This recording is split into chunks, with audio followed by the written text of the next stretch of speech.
Training centre चलता है पाकिस्तान में, और कहीं ना कहीं पाकिस्तान के जो शासक हैं उनकी सहमति प्राप्त है। तेज प्रताप जी अपना कॉमेडी करते रहते हैं, पायलट बने हैं, तो इसका ये मतलब नहीं ना है कि तुरंत ये वाटर स्ट्राइक जो किया गया उसको अब पता चलेगा पाकिस्तान के शासक को कि भारत क्या चीज़ है। अगर उसकाएगा, शेर को अगर छेड़ेगा तो शेर छोड़ेगा नहीं। और हमारे भी कई आतंकवादी अड्डा ध्वस्त हुआ था, पाकिस्तान बाप बाप करने लगा था। नमस्कार, मैं हूं अर्पित कुमार और आप देख रहे हैं अर्पित की रिपोर्ट के साथ वक्त के बाद इंडिया। देखिए, बीते दिन जो है भारतीय सेना द्वारा जो है ऑपरेशन सिंदूर किया गया, जिसमें जो है काफ़ी ध्वस्त किया गया, काफ़ी जो है नुकसानें पहुंची पाकिस्तान के और वॉर की स्थिति है। और ऐसे में हमारे साथ जो राघोपुर से पूर्व विधायक व भाजपा के नेता सतीश यादव जी है। आइए हमसे जानते हैं कि ऐसे में क्या कहेंगे। सर, क्या कहिएगा सर ऑपरेशन सिंदूर के लेके, जिस प्रकार से जो है धर्मपुर के जो है अटैक किया गया था, उसके बाद जो है भारत के द्वारा भी बदला लिया गया है और तमाम आतंकी के भी मतलब ठिकाना था उसको ध्वस्त कर दिया गया है। तो देखिए, ऑपरेशन सिंदूर ये प्रधानमंत्री जी का अभियान है, जो पहलगांव में हमारे देश के हर कोने से जो पर्यटक वहाँ गए थे घूमने के लिए कश्मीर में, धर्म पूछकर उनकी हत्या आतंकवादियों द्वारा की जाती है। पाकिस्तान में आतंकवादियों का अड्डा है, ट्रेनिंग सेंटर चलता है पाकिस्तान में, और कहीं ना कहीं पाकिस्तान के जो शासक हैं उनकी सहमति प्राप्त है। प्रधानमंत्री जी के प्रयास से आज हर देश के जो शासक हैं वो पाकिस्तान पर अंकुश लगाए हुए हैं। और जो घटना घटी उसके बाद से जो ऑपरेशन सिंदूर चालू हुआ, इसमें पाकिस्तान में घुस करके हमारे देश के सैनिक जितना भी आतंकवादी अड्डा है उसको नष्ट करने का काम कर रहे हैं। आतंकवादी का जो ट्रेनिंग है उसको नष्ट करने का काम किया जा रहा है। भारत ये नहीं चाहता है कि वहाँ के आम आवाम को खतरा हो, जान गंवाना पड़े। वो केवल टारगेटेड है आतंकवादियों का जो कैंप है, ट्रेनिंग सेंटर है, उसको नष्ट करना है। अगर वो नहीं रास्ते पे आता है, आज उसका जल पानी बंद किया गया है नदी से, ये वाटर स्ट्राइक जो किया गया उसको अब पता चलेगा पाकिस्तान के शासक को कि भारत क्या चीज़ है। भारत कभी किसी पर आक्रमण नहीं करता है, लेकिन भारत को अगर उसकाएगा, शेर को अगर छेड़ेगा तो शेर छोड़ेगा नहीं। और हमारे देश के प्रधानमंत्री शेर हैं, पूरे विश्व में उन्होंने डंका बजाया है।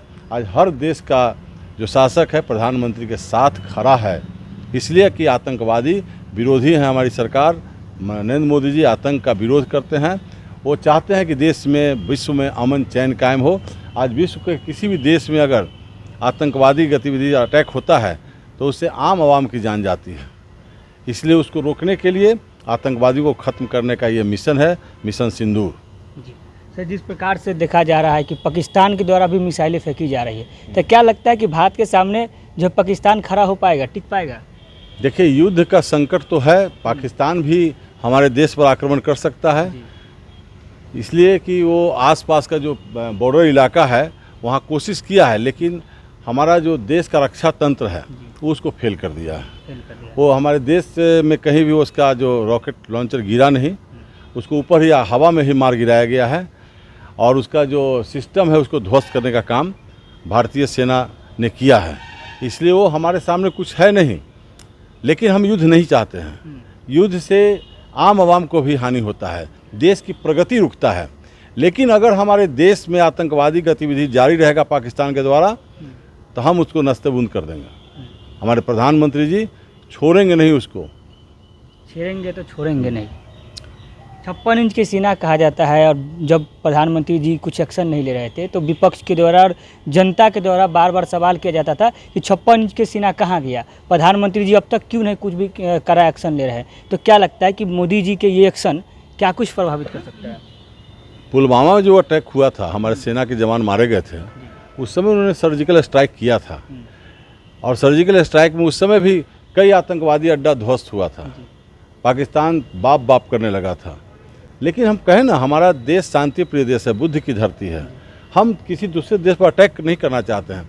और यहाँ कुछ जो विपक्ष है, आज विपक्ष भी प्रधानमंत्री के साथ खड़ा है, विपक्ष भी प्रधानमंत्री के एक्शन का सराहना कर रहा है। लेकिन बीच बीच में विपक्ष की आदत है, वो देश हित छोड़कर अपना हित देखती है। प्रधानमंत्री जी का कोई भी कदम जो भी कदम उठा वो देश हित में उठा है, लेकिन उसको अलग अलग रूप से विपक्ष दुष्प्रचारित करने का काम करता है। इसलिए देश की जनता, बिहार की जनता को वो जो दुष्प्रचार करते हैं उससे सावधान रहना चाहिए। जी सर, जातीय जनगणना के भी अब जो है केंद्र के द्वारा जो है कैबिनेट में मतलब निर्णय लिया गया जो पूरे देश में कराया जाएगा, तो जातीय जनगणना को लेकर क्या कहेंगे? ऐसे में इस पर सवाल भी किया गया कि जातीय जनगणना इसलिए लाया गया कि पहलगाम वाली घटना जो है उसको दबा जाए। नहीं, पहलगाम की घटना से इसका कोई लेना देना नहीं। जातीय गणना की मांग हर लोग कर रहे थे। जो जातिवाद में बांट कर देश को रखा कांग्रेस पार्टी, उनके नेता युवराज राहुल गांधी भी जातीय गणना की मांग कर रहे थे, और वो देश में अब घूम कर कह रहे हैं जिसकी जितनी आबादी उतनी भागीदारी। ये डॉक्टर राम मनोहर लोहिया और जगदेव प्रसाद जी का डिमांड था कि जिसकी आबादी उतनी भागीदारी मिलनी चाहिए, सत्ता में, नौकरी में, सब जगह प्राइवेट कंपनियों में उसकी आबादी के हिसाब से उसको मिलना चाहिए हक। और हक हुकूक की लड़ाई ही हम सब लोग करते आए हैं आज तक। गैर कांग्रेसी दल जितने भी है वो दलित वंचितों के हक हुकूक की लड़ाई ही लड़ रहे थे। तो जातीय गणना सभी पार्टी के लोग, सभी दल के लोग का डिमांड था। इसमें कोई बुराई नहीं है। जातीय गणना आने से ऐसा नहीं है कि किसी जाति जो कमज़ोर, कम संख्या में जाति है उसको हम हटा देंगे, अधिक आबादी वाली जाति को सब पद मिल जाएगा, ऐसी बात नहीं है। ये विरोधी जो है विपक्ष दुष्प्रचार कर रहे हैं, उनका भी डिमांड था, पहले से ये मांग चली आ रही थी। और जातीय गणना करने से एक दिमाग भी साफ हो जाएगा लोगों का कि हमारी इतनी आबादी है, तो जो हमारे राम मनोहर लोहिया, जगदेव प्रसाद जी ने कहा था कि जिसकी जितनी आबादी उतनी भागीदारी, तो भागीदारी तो मिलनी चाहिए। अब शिक्षा में भी हम आगे बढ़े हैं। अब पहले थे कि पढ़ाई लिखाई पीछे थे, हमारे बच्चे किसी कंपटीशन में नहीं आते थे। अब फॉर्म भर रहे हैं, पढ़ रहे हैं। अभी यूपीएससी का जो हुआ है रिजल्ट, उसमें देख लीजिए, उसमें दलित और पिछड़ों की अच्छी आबादी आई है, अच्छे बच्चे पास किए हैं। 933 में 50% से ऊपर पिछड़ा, ओबीसी, ईबीसी, दलित और जो ईडब्ल्यूसी है वो लोग आए हैं, जो आर्थिक रूप से पिछड़े हुए स्वर्ण, उनका भी बच्चे का रिजल्ट आया है। तो ये सब साबित करता है कि अब पहले वाली बात नहीं है। अब शिक्षा में बहुत सुधार हुआ है और हर लोग को पढ़ना चाहिए। पढ़ाई के प्रति ध्यान देंगे। प्रधानमंत्री जी का है स्किल डेवलपमेंट, ये स्किल डेवलपमेंट सब लोगों के लिए है। जो स्किल्ड रहेगा वही कहीं काम कर सकता है, चाहे वो प्राइवेट कंपनी में हो, चाहे स्टार्टअप इंडिया के माध्यम से खुद का स्वरोजगार उत्पन्न कर सकता हो। सरकार बहुत फैसिलिटी दे रही है बैंक के माध्यम से, लोन के माध्यम से।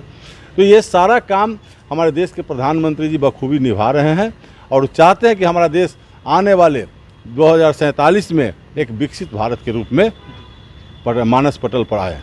सर, तेज प्रताप यादव भी इच्छा जता रहा है कि हम भी पाकिस्तान से लड़ने जाएंगे, और जो है तरह तरह के उनके लेके जो है खबरें चलाई जाती है। ऐसे में आप क्या सोचते हैं तेज प्रताप वाली बयान के लेकर? अरे तेज प्रताप जी अपना कॉमेडी करते रहते हैं।